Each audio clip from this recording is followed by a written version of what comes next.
오늘 하나님께서 우리에게 주시는 말씀은 사도행전 6장 1절에서 7절까지의 말씀입니다. 사도행전 6장 1절에서 7절까지의 말씀입니다. 제가 하나님의 말씀을 봉독하겠습니다. 그때 제자가 더 많아졌는데 헬라파 유대인들이 자기의 가부들이 매일의 구제에 빠짐으로 히브리파 사람을 원망하니 12사도가 모든 제자를 불러 이르되 우리가 하나님의 말씀을 제쳐놓고 접대를 일삼는 것이 마땅하지 아니하니 형제들아 너희 가운데서 성령과 지혜가 충만하여 칭찬받는 사람 7을 택하라.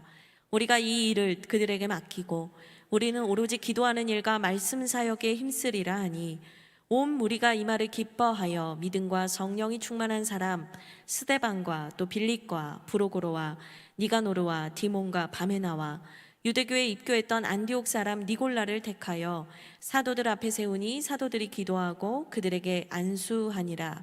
하나님의 말씀이 점점 왕성하여 예루살렘에 있는 제자의 수가 더 심히 많아지고 허다한 제사장의 무리도 이 도에 복종하니라. 아멘. 이것은 하나님의 말씀입니다.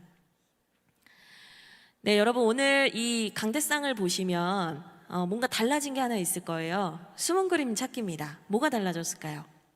혹시 아시는 분이 계실까요? 오늘은 광고 때부터 퀴즈가 많네요. 네, 보시면 아시겠지만 이 십자가에 있는 휘장의 색깔이 달라졌습니다.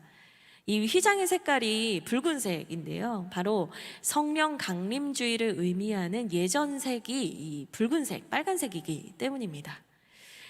오늘은 성령 강림주일입니다. 저희는 먼저 사도행전 말씀을 보면서 이 성령 충만한 은혜, 초대교회에 임했던 성령 강림의 사건들을 보아왔는데요. 오늘이 바로 그 부활하신 후, 예수님의 부활하신 후 50일이 지난 오순절, 오순절 성령 강림이 있었던 것을 기념하는 교회의 기념일입니다.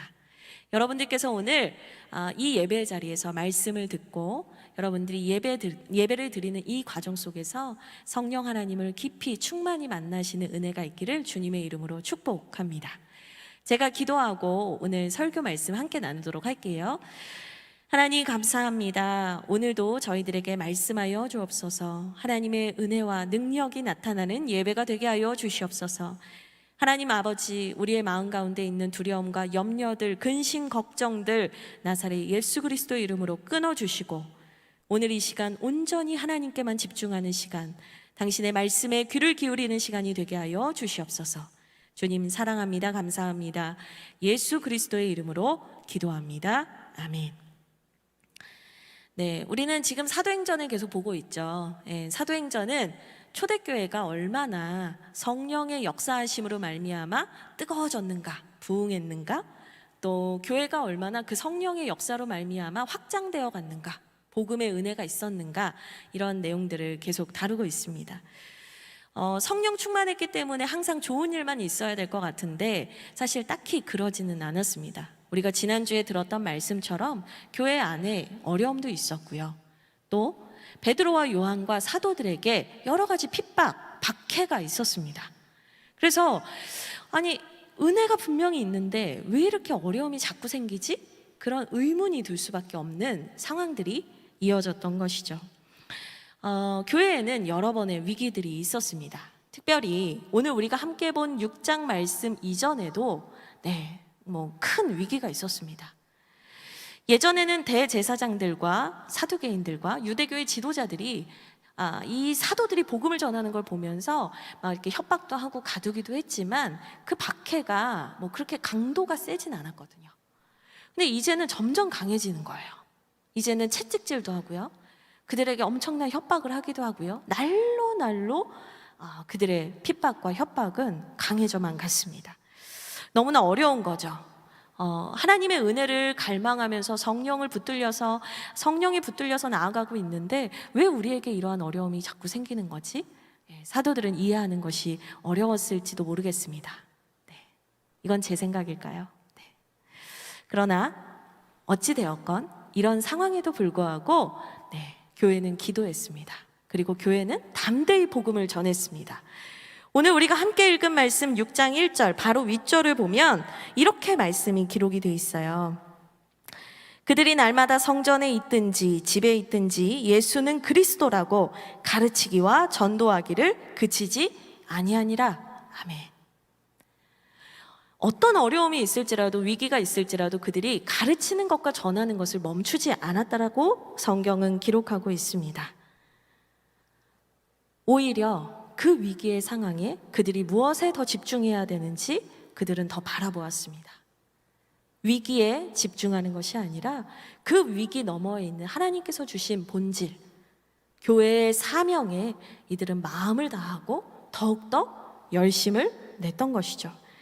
그리고 나서 오늘 우리가 함께 보게 될 6장 1절은 이렇게 시작을 합니다. 제가 읽어드릴게요. 그때의 제자가 더 많아졌는데 라고 이렇게 시작이 됩니다. 어려움이 생긴 거예요. 왜 어려운 일이 생기지? 의아한 순간인데 그 순간에 그럼에도 불구하고 하나님의 말씀을 가르치고 전하고 예수 그리스도를 가르치고 전하는 일에 집중하였더니 오히려 그때 제자의 수가 더 많아졌다라는 것입니다. 이 제자의 수가 더 많아졌다라는 이 많아졌다라는 동사는 헬라어 원문을 보면은요 현재 분사로 되어 있거든요. 이 현재 분사가 뭐냐면 여러분들이 잘 아시는 표현으로 하면 ing입니다. ing. 현재 진행형. 계속 늘어나고 있는 중인 거죠.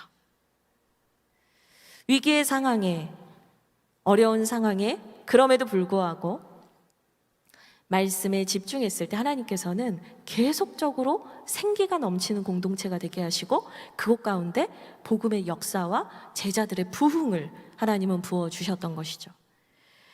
네, 이런 은혜가 있었습니다. 역설적으로 어려운 자리에 더 하나님의 은혜가 크게 임했던 것이죠. 저는 여기에서 오늘 우리가 마주하게 되는 하나님의 메시지가 있다라고 생각을 합니다. 하나님께서 오늘 이 본문을 통하여서 우리에게 주시는 메시지가 있습니다. 그것은 뭐냐면 첫째로 교회는 결코 어떤 위기나 어려움을 절대로 겪지 않는 공동체가 아니라 어떤 어려움과 위기가 있을지라도 복음의 능력으로 일어나는 공동체라는 것입니다. 사실 신앙생활을 하다 보면 이런 생각을 하는 경우들이 종종 있어요. 나 하나님 믿는데, 나 교회 다니는데 그럼 나한테 항상 좋은 일만 있어야 되는 거 아닌가? 나한테는 항상 형통한 일만 있어야 되는 거 아닌가? 우리는 이런 생각을 자주 하거든요. 그러다가 혹시라도 우리한테 안 좋은 일이 생겨요. 나쁜 일이 생겨요. 좋지 않은 경험이 생겨요. 그럼 우리가 어떻게 말하냐면 내가 죄를 져서 그런가? 하나님이 나를 미워하시나? 하나님이 나를 사랑하시지 않는가? 우린 너무 쉽게 의심하고 하나님은 원망할 때가 있거든요. 근데 여러분, 신앙생활은 어려움이나 위기가 없는 것이 아니라 그 어려움 속에서도 하나님의 은혜를 발견하는 것입니다. 신앙생활을 하면서 우리는요 항상 꽃길만 걷는 게 아니에요. 인생은 누구에게나 희노애락이 있습니다. 아픈 일도 있고 슬픈 일도 있고 기쁜 일도 있고 행복한 일도 있고 때로는 낙심하는 일도 있습니다. 우리 하나님은요 우리한테 부정적인 경험을 절대로 주시지 않는 분, 그 부정적인 경험은 다 죄다 요리조리 피해갈 수 있게 하시는 분이 아니에요. 우리 하나님은 그 어려움 속에서도 우리가 복음의 능력으로 하나님을 향한 신뢰로 그 자리를 털고 일어나게 하시는 분입니다. 근데 이게 개인의 신앙에서만 그런 게 아닌 거예요. 주님의 몸된 교회도 마찬가지라는 겁니다. 교회는 항상 좋은 일만 있어야 하나님의 사랑을 받는 공동체, 항상 길이 잘 뚫려야지만 하나님께서 성령 충만한 은혜를 주시는 공동체구나, 그게 아니라는 거예요. 초대교회도 그랬잖아요. 정말 늘 모여서 말씀 보고 뜨겁게 기도하고 구제하고 서로 가진 것을 나누면서 그렇게 뜨겁게 그렇게 충만하게 살았다고요. 근데 어려움은 있었고요. 그 어려움을 그저 문제로만 여긴 것이 아니라 오히려 교회의 그릇을 넓혀가고 더 교회를 단단하게 하고 교회를 자라게 하는 성장통으로 여겼던 것입니다. 여러분, 하나님께서는요 우리 개인의 신앙에도 그렇고 우리 교회에도 그렇고 어떤 위기나 어려움을 통해서 우리를 곤란하게 하시는 분이 아닙니다. 우리를 자라게 하시는 분입니다. 우리를 새롭게 하시는 분입니다. 우리를 견고하게 하시는 분입니다. 우리에게 그 사명이 무엇인지, 하나님께서 우리에게 주신 본질이 무엇인지에 더 집중하게 하시는 분입니다. 여러분, 이것은 너무나 다른 거예요. 만약에 우리가 내가 하나님 믿기 때문에 나는 항상 좋은 일만 있어야지, 여러분, 그거는 그러면 우리가 뭐 점집에 가가지고 부적을 사고 미신을 행하는 것과 무슨 차이가 있겠습니까? 우리 하나님은 우리에게 그러한 삶이 아니라 하나님과 동행함으로, 복음의 능력으로 우리의 삶의 자리에서, 위기와 어려움의 자리에서 일어나게 하시는 분입니다. 그 하나님을 여러분들이 꼭 마음에 기억하셨으면 좋겠어요. 특별히 제가 이 말씀을 준비하면서 오늘날 우리 교회 가운데, 단순히 한국교회뿐 아니라 이 전 세계의 교회 가운데 교회에 닥친 어려움은 뭘까, 이런 고민을 해봤습니다. 그랬더니 정말 단연 처음으로 탁 떠오르는 게 뭐였냐면요, 코로나라는 팬데믹 상황이었어요. 여러분, 팬데믹 상황을 생각해 보면은요, 이 팬데믹이 작년에 처음 딱 터졌을 때 교회 밖에서만 막 전염병이 돌았느냐? 그렇지 않거든요. 교회도 그 상황을 피할 수 없었어요. 만약에 우리가 내가 하나님 믿는데 항상 좋은 일만 있어야지라는 신앙에 머물고 있다면요, 우리는요, 하나님, 왜 코로나 때문에 교회가 이렇게 어려워야 되죠? 왜 이렇게 힘들어야 되죠? 왜 우리가 예배를 드리는데 제재를 받아야 되죠? 막 이런 생각들을 할 수 있어요. 근데 하나님께서는 교회에게도 그 팬데믹 상황 가운데 서 있게 하셨어요. 그리고 우리를 인도하셨죠. 어떻게? 너희가 잃어버렸던 예배의 본질을 기억하라고. 너네가 왜 모였던 거야? 너희 뭘 위해서 모였던 거야? 너희들이 믿는 게 뭐지? 너희들이 붙들고 있는 복음이 뭐지? 하나님 우리한테 그거 물으셨거든요. 적지 않게 당황했지만 사람들은 프로그램을 멈추고 우리가 드리는 예배와 복음에 대해서 다시 집중하기 시작했어요. 그리고 제가 얼마 전에 기사를 봤는데, 미국에 있는 어떤 교회에서는 만날 수 없는데 온라인 상황으로 할 수 있는 것이 없었기 때문에 복음을 정말 열심히 전했다는 거예요. 그랬더니 그 복음을 증거하는 그 자리에서 수천 명씩 회개하는 역사가 일어났다는 기사를 봤어요. 그치? 그치. 하나님께서는 우리에게 위기와 어려움에서는 요리조리 피해가면서 우리를 온실 속의 화초처럼 키우시는 분이 아니지.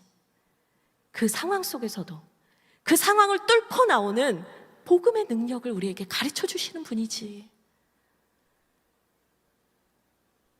미국 교회가 그런 은혜를 경험하고 있더라고요. 그렇다면 한소망 청춘에도 하나님께서는 그 은혜를 주길 원하시죠. 여러분, 우리는 여기에 왜 모여 있습니까? 그렇게 교회 가는 거 사람들이 뭐라고 하는데, 직장에서 그렇게 가지 말라고 하는데, 여러분, 우린 여기 왜 모인 것입니까?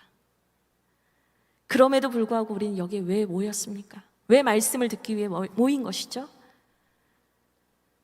어떤 어려움에도 불구하고 그 복음의 능력에 힘이 있다는 것을 이 자리에 있는 여러분들은 믿고 있기 때문입니다. 하나님께서는 교회를 어려움 가운데서 물리치시는 분이 아니라 그 어려움을 뚫고 나가게 하시는 분입니다. 복음의 능력으로 새롭게 하시는 분입니다. 여러분, 그게 바로 우리가 모이는 이유고 그게 바로 교회입니다. 오늘 말씀에서 사실 나중에 이제 7집사를 세우는 얘기가 뭐 본격적으로 나오겠지만, 사실 이 부분에 대해서 너무나 여러분들에게 말씀드리고 싶었어요. 여러분, 교회, 복음의 능력, 그리고 우리에게 주신 하나님의 그 회복과 능력을 여러분 믿으시기를 주님의 이름으로 축복합니다. 네, 다시 말씀으로 돌아올게요. 어쨌든 이처럼 교회는 복음의 능력으로 그때 제자가 더 많아졌습니다. 제자가 날로 날로 많아졌습니다. 근데 이 은혜의 상황에서요, 와, 이런 어려움 속에서도 하나님이 이렇게 많은 사람을 살리시고 세우시고 하나님은 일하시는구나 막 감동하고 은혜 받는 상황인데요, 이 은혜의 상황에서 또 다른 위기가 나타난 거예요. 와, 이거 뭐지? 왜 이런 어려움을 우리가 또 겪어야 되지? 교회 안에 이런 어려움들이 있을 수 있어요. 어쨌든 위기가 또 일어났습니다. 이번에는 교회 내부의 문제였어요. 이 문제는 헬라파 가부들이 매일의 구제를 받는 일에서 소외된 것이 문제였는데요. 이게 무슨 말인가 할 거예요. 당시 이 상황, 시대 상황 속에서 사회에서 가장 약자가 누구지 하면은 과부와 고아거든요. 과부는 남편이나 뭐 아들이 생계를 유지해주지 않으면 여인들은 어디 가서 돈을 벌 데가 없었어요. 그 생계적으로 너무나 어려운, 경제적으로 너무나 어려운 형편인 사람들이죠. 근데 초대교회 안에도 가부들이 많았던 것 같아요. 그래서 이들이 굶지 않도록, 이들이 너무 헐겁지 않도록 교회 안에서 재산을 나눠서, 재산을 통용해서 그들을 돌보는 일들, 구제라는 것을 해왔습니다. 근데 이 구제를 받을 때 히브리파, 소위 히브리파라고 불리는 사람들은 그 구제에서 항상 빠지지 않았던 거예요. 근데 헬라파라고 불리는 이 헬라파 가부들은 그 구제에서 번번이 빠지게 되는 겁니다. 그러니까 뭐 헬라파, 히브리파 하니까 뭔가 이 초대교회 안에 어둠의 조직이 있었던 것인가 이런 생각을 하실 수도 있어요. 근데 그게 아니고요. 조금 이 헬라어 원문을 보면 헬라어를 말하는 사람들, 그다음에 히브리파는 그 당시의 통용어였던 아람어를 말하던 사람들을 의미하는 거예요. 근데 이제 뭐 당을 짓고 막 엄청나게 격렬하게 싸웠다라기보다는 그 초대교회를 구성하는 구성원이 언어를 두 가지를 썼는데 헬라어를 주로 쓰는 사람들이 있었고 아람어를 주로 쓰는 사람들이 있었다라는 겁니다. 근데 이 헬라어를 쓰는 사람들 중에서도 가부들, 가장 약한 사람들이 그 구제에서 계속 구제를 받지 못하고 마음 상하는 일들이 계속 생겼던 거예요. 그래서 이게 가부들이 단순히 마음이 상하는 일이 아니라 그 헬라어를 쓰는 모든 사람들의 입장에서는 이거 우리 차별하는 거 아닌가? 히브리파 사람들이 자기들하고 가까운 사람들만 챙기네? 뭐야 이거? 괜히 빈정상하네? 속상하네? 이런 문제들이 일어나기 시작한 거죠.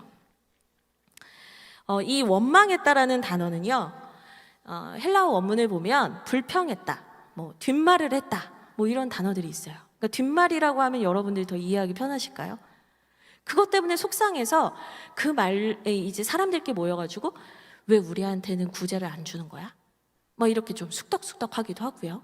사람들의 마음에 미세한 균열이 가기 시작했다라는 걸 의미해요. 이 공동체 안에 아주 미세한 균열이 스물스물 가고 있었던 거예요. 별거 아니라고 간과할 수 있는 거죠.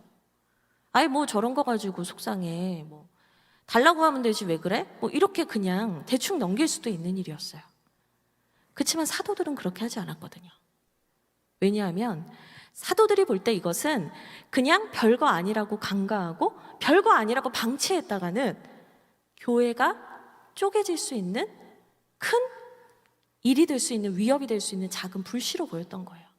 그러니까 볼 때는 작은 균열이에요. 뭐 그게 지금 당장 교회 공동체를 막 와르르 막 흔드는 건 아니에요. 하지만 이게 그냥 그대로 가다가는 점점 균열은 커지고 그 공동체를 무너뜨릴 수 있는 위협이 되는 요소라는 것을 사도들이 본 거죠. 게다가 이 일로 사도들도 위험을 겪게 됩니다. 어떤 위험이냐면 2절 말씀인데요. 같이 함께 2절 말씀을 보겠습니다. 12사도가 모든 제자를 불러 이르되 우리가 하나님의 말씀을 제쳐놓고 접대를 일삼는 것이 마땅하지 아니하니. 이 접대라는 단어는 그냥 구제라고 보시면 되는데요. 여기서 핵심은 뭐냐면 12사도가 말씀을 전해야 되는데, 기도해야 되는데 말씀 전하는 일을 제쳐놓고 지금 이 일을 해결하느라 우왕좌왕 정신없게 됐다는 거예요. 그러니까 정작 사도들이 해야 될 일을 못하게 됐다는 거예요. 단순히 사람들끼리 미묘하게 감정이 상해서 공동체가 깨질 수 있는 위험에만 노출된 것이 아니라 사도들이 하나님의 말씀을 가르치고 전하는 일이 멈춰진 거예요. 여러분 5장 42절 제가 처음에 말씀드렸잖아요. 매 맞고 감옥에 갇혀 막 끌려가고 막 사람들이 협박을 해도 사도들이 말씀을 전하고 가르치는 게 멈춰진 적이 없었어요. 근데 이 교회 안에서 내부적으로 서로 마음이 상하는 그 작아 보이는 일 때문에 정작 오히려 사도들의 말씀 사역이 멈춰진 거예요. 여러분 아이러니 아니에요? 엄청난 위기 앞에서는 사람들이 막 똘똘 뭉쳐가지고 우리가 복음을 전해야 돼, 우리가 다시 하나님의 말씀 앞에 서야 돼, 이렇게 했는데요, 이 작아 보이는 일 앞에서는요 속수무책으로 하나님의 말씀 사역이 멈춰졌어요. 여러분 이 메시지가 우리에게 또 가르쳐주는 두 번째 메시지가 있어요. 그게 뭐냐면 여러분 교회를 흔드는 건요 엄청난 대단한 문제가 아니에요. 작은 문제예요. 교회 외부에 있는 막 대단한 문제가 아니에요. 교회 안에 있는 작은 균열이에요. 그것이 실상 교회를 흔들어요. 교회 역사를 보잖아요. 막 사자굴에 끌려가고 막 화형당하고 막 이런 엄청난 박해가 있을 때는요 얼마나 초대교회가 뜨거웠다고요. 막 카타콤, 무덤에 모여가지고 예배를 멈추지 않았다니까요. 근데요 교회가 깨어지는 상황과 순간들을 보면 항상 뭐냐면 외부의 엄청난 박해와 위기가 아니라 교회 내부의 작은 균열들, 교회 안에 있는 작은 그 틈, 사람들이 별거 아니야 라고 방치했던 그 작은 것 하나를 통해서 교회를 산산조각을 냅니다. 왜 그럴까? 여러분 생각해 보세요. 만약에 여러분이 뉴스를 봅니다. 일기예보를 보는데 그 일기예보에서 내일은 우리나라에서 가장 추운 한파가 몰려옵니다, 이런 일기예보가 나오는 거예요.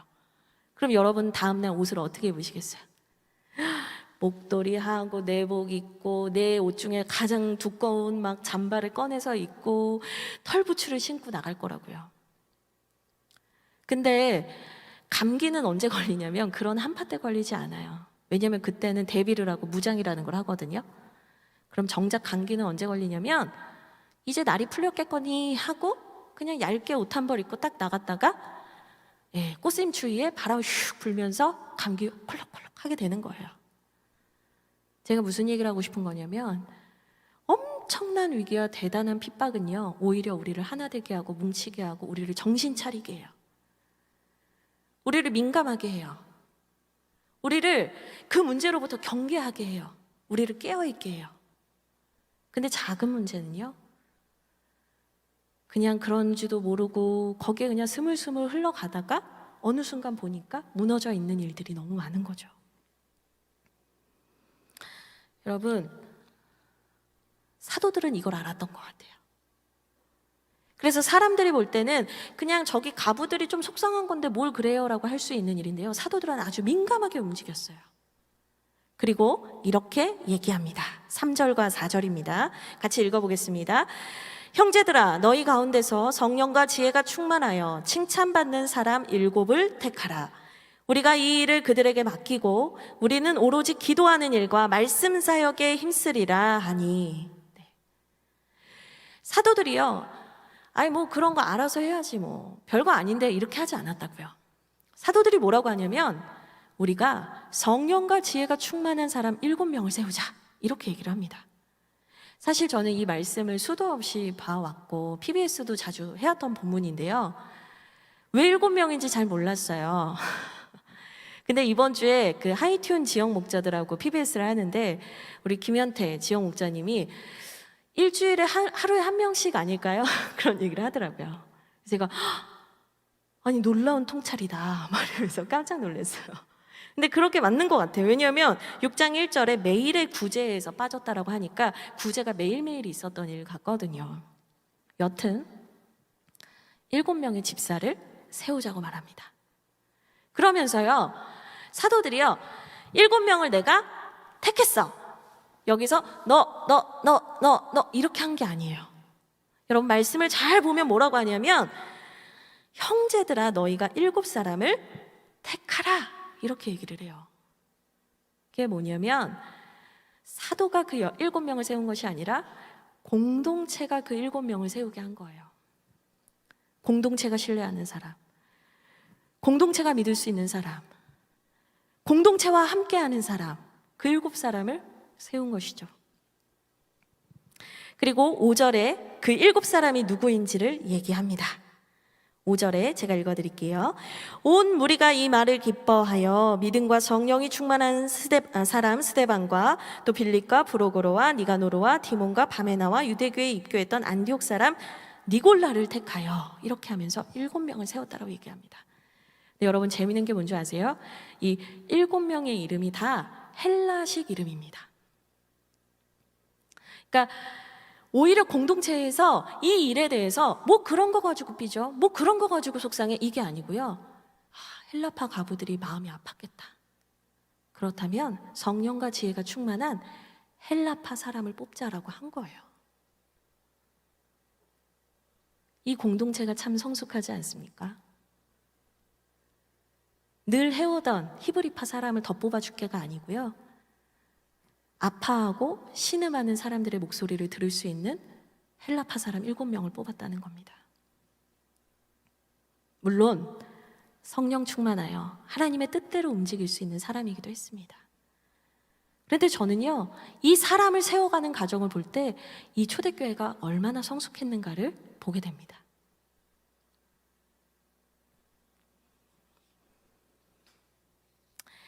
하나님의 중심, 하나님을 중심에 두고 하나님 기준으로 살아가는 이 7사람을 뽑음으로써 초대교회는 자칫하면 깨어질 수 있는 위험에서 벗어나게 됩니다. 사도들이 단 한 번도 멈추지 않았던 복음 사역이 다시 뜨거워지기 시작합니다. 별거 아닌 일 같았는데 하나님께서 그 하나님의 사람들을 세우심으로 다시 교회를 복음을 전하는 일에 전력할 수 있도록 이끌어 주십니다. 여러분, 우리가 여기서 또 배울 수 있는 게 있죠. 하나님은 교회의 어려움과 위기들을 이겨나가게 하실 때 복음의 능력으로도 일어나게 하시지만 하나님의 사람들을 통해서도 해결해 가신다는 거예요. 여러분, 이상하지 않아요? 사실 하나님 다 하실 수 있잖아요. 하나님 혼자서도 이 세상을 바꾸시고 새롭게 하실 수 있잖아요. 근데 왜 하나님께서는 사람을 통해서 그 일을 하셨는가? 사실은 사람 때문에 싸움도 나고요, 사람 때문에 다툼도 나고요, 사람 때문에 갈등도 생기는데 왜 하나님께서는 사람을 통해서 하나님의 교회를 더 든든히 세워가기를 원하셨는가?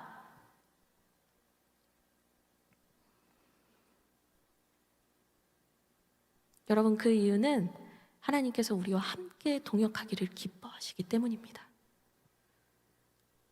하나님의 교회고 하나님이 다 하실 것이고 하나님께서 역사하실 것이고 성령께서 우리를 이끌어 가시는 것은 맞지만 여러분, 하나님께서는 이 교회를 세워가는 일에 하나님의 사랑과 함께 하기를 원하세요.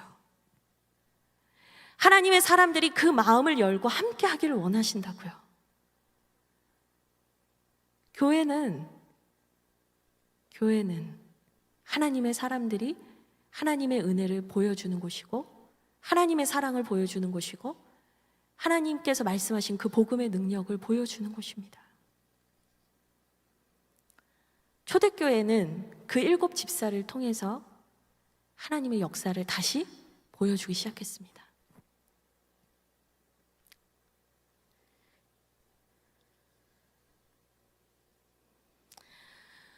여러분, 종종 청년들은 이런 오해를 하고는 합니다. 어떤 오해냐면 저처럼 설교를 하는 사람은 거룩한 일을 하는 것이다, 이렇게 생각을 하고요. 그 외의 일들은 그다지 중요하지 않은 일이다, 이렇게 생각할 때가 있습니다.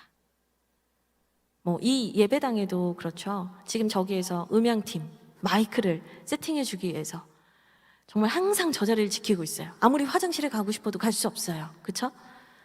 앞에 여러분 들어오실 때 안내팀, 또 이 앞에서 중앙에서 카메라를 잡고 있는 방송팀,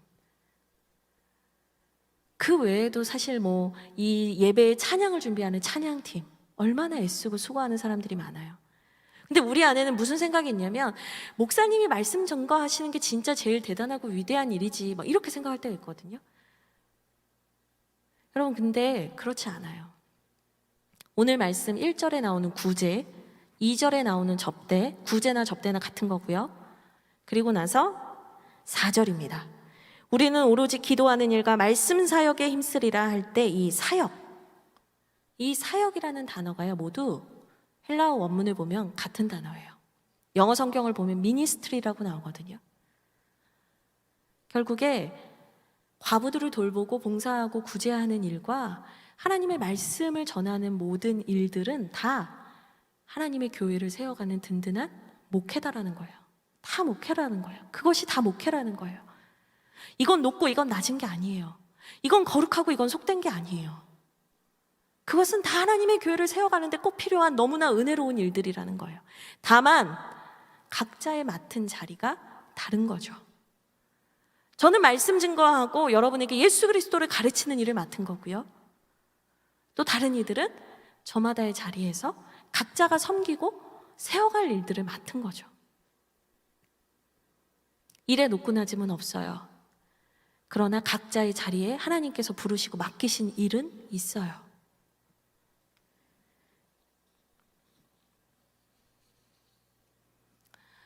사도 12명의 사도는요, 그 의미로 그 신학 안에서 7 집사를 세운 겁니다. 나는 고귀한 말씀 사역을 할 테니 너희는 이 일을 담당해다오. 그게 아니에요. 우리는 모두가 하나님의 교회를 세워가는 사람이다 라는 거죠.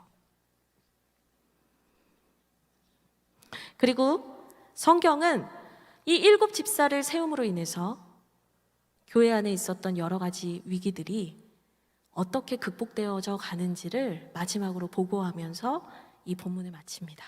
7절입니다. 제가 읽어드릴게요. 하나님의 말씀이 점점 왕성하여 예루살렘에 있는 제자의 수가 더 심히 많아지고 허다한 제사장의 무리도 이 도에 복종하니라. 아멘. 사도는 사도의 자리에서 다시 말씀의 사역을 충실히 해내고 또 7 지사들은 그 공동체 안에 있는 연약한 지체들, 소외된 지체들을 돌보면서 교회는 더욱 흥왕하여지고 견고하여지고 하나님의 능력이 나타났다라고 성경은 이야기합니다. 여러분, 적절한 자리에 세워진 사람들을 통해서 교회는 갈등을 넘어 유익으로 넘어갑니다.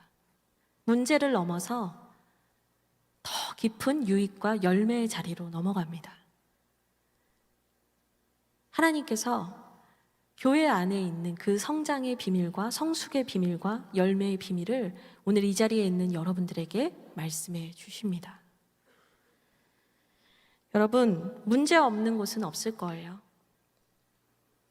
사람이 모인 곳에는 항상 문제가 있더라고요. 여러분, 우리 청춘 안에도 여러 가지 문제들이 있죠. 왜 없겠어요? 우린 절대 아무 문제도 없습니다. 그건 뭐 거짓말일 거예요. 우리 안에도 갈등과 위기는 언제나 있습니다. 그러나 여러분 기억하세요. 그 갈등과 위기를 뛰어넘어서 일어서는 것은 복음의 능력으로만 가능합니다. 또한 우리를 힘들게 하는 것은 대단한 큰 문제가 아니라 사실은 은밀하게 우리가 숨겨둔 작은 마음의 문제일 수도 있습니다. 그걸 뛰어넘어서는, 그리고 그것들을 해결해 나가는 방법은 하나님께서 하나님의 사람을 세우심으로 해결해 가십니다. 우리 청춘 안에도 저는 사람이 있기 때문에, 사람이 모여있기 때문에 어려움들은 있겠지만 이 위기가 위기로 끝나지 않는 것은 초대교회 안에 주셨던 하나님의 은혜가 우리에게도 분명히 부어질 거라는 믿음 때문입니다. 위기를 넘어서 그것이 성장통이 되게 하실 하나님께서 우리에게 은혜를 주시기 때문입니다. 우리의 그릇을 넓히시고 우리가 작은 균열에 민감하게 반응하면서 그것들을 해결해 나갈 수 있는 지혜도 주실 것이기 때문입니다. 그리고 필요시마다, 때마다, 자리마다 하나님께서 하나님의 사람들을 세워가실 것이기 때문입니다. 여러분, 초대교회에게 있었던 그 은혜가 오늘 우리에게도 가득하기를 주님의 이름으로 축복합니다. 그리고 우리에게 있는 작은 균열을 덮어두지 마시고 민감히 반응하며 그 일을 위하여서 헌신할 주님의 청년들을 기다리겠습니다. 오늘 여러 가지 광고를 했는데요. 목자학교도 있고요. 방송팀, 디자인팀, 예배팀, 섬김의 자리들이 열려 있습니다. 비난하고 원망하는 것은 쉽지만 그 자리로 뛰어들어가 내가 섬기는 것은 별개의 문제입니다. 저는 우리가 원망하는 이들이 아니라 섬기는 이들, 세우는 이들, 위기를 성장의 기회로 삼는 주의 청년들이 더 많이 세워지기를 주님의 이름으로 축복합니다.